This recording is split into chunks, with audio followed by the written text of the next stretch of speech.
আসসালামু আলাইকুম। কেমন আছেন আপনারা সবাই? আশা করি ভালো আছেন। আল্লাহর রহমতে আমিও ভালো আছি। সকাল সকাল বেডশিটটা পরিবর্তন করে দেব, যার কারণে এই যে আগের বেডশিটটা তুলে নিয়েছি। এই যে বেডশিটটা পাতিয়ে দিলাম, আর দুই সাইড দিয়ে আজকে জানালা খুলে দিয়েছি। বাহিরে কি কুয়াশা দেখেন, 7টা বেজে গিয়েছে। প্রচুর কুয়াশা পড়েছে আজকে, বোঝা যাচ্ছে গাছের পাতাগুলো সব ভিজে আছে। সকালে অনেক কুয়াশা পড়েছে, ভেবেছিলাম রোদ উঠবে না, তাই চাদরটা আর ভিজাইনি। এই যে দেখছেন সিঁড়ি, এই সিঁড়িগুলো সব পরিষ্কার করেছি সকালে। এখন দেখলাম রোদ উঠেছে, তাই চাদরটা ধুয়ে নিয়ে আসলাম ছাদে। এই যে দেখেন কি সুন্দর রোদ উঠেছে, কিন্তু সকালে মনে হচ্ছিল রোদই উঠবে না, এত কুয়াশা ছিল।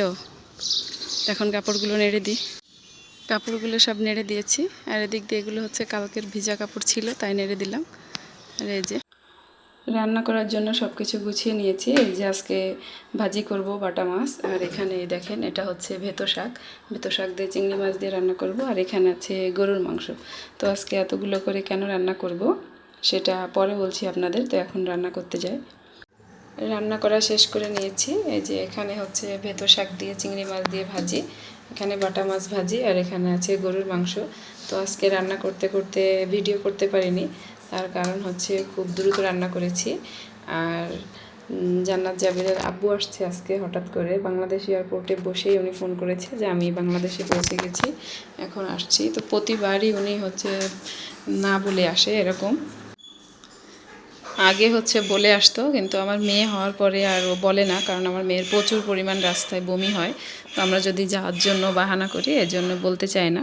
তো এয়ারপোর্টে এসে তারপর বলছে যে আমি আসছি।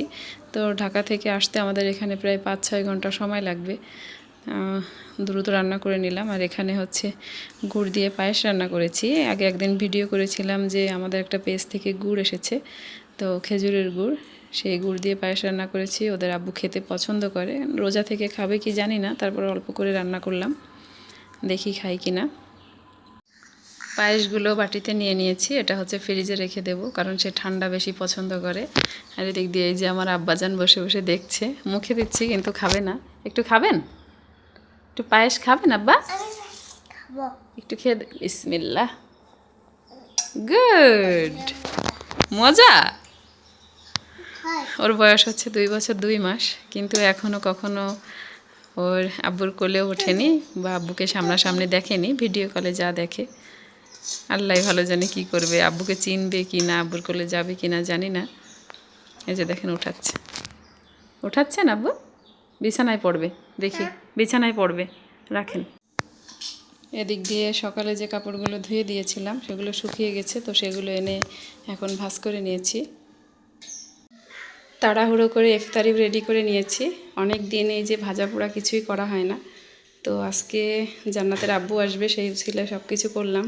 জানি না সে কখন এসে পৌঁছাবে। এই যে এখানে হচ্ছে সবেদা ফল ছিলে রেখে দিয়েছি, কুল, এখানে ছোলা ভুনা, খেজুর, এটা হচ্ছে পেঁয়াজু শসা, এখানে আছে ডিমের চপ আর আলুর চপ।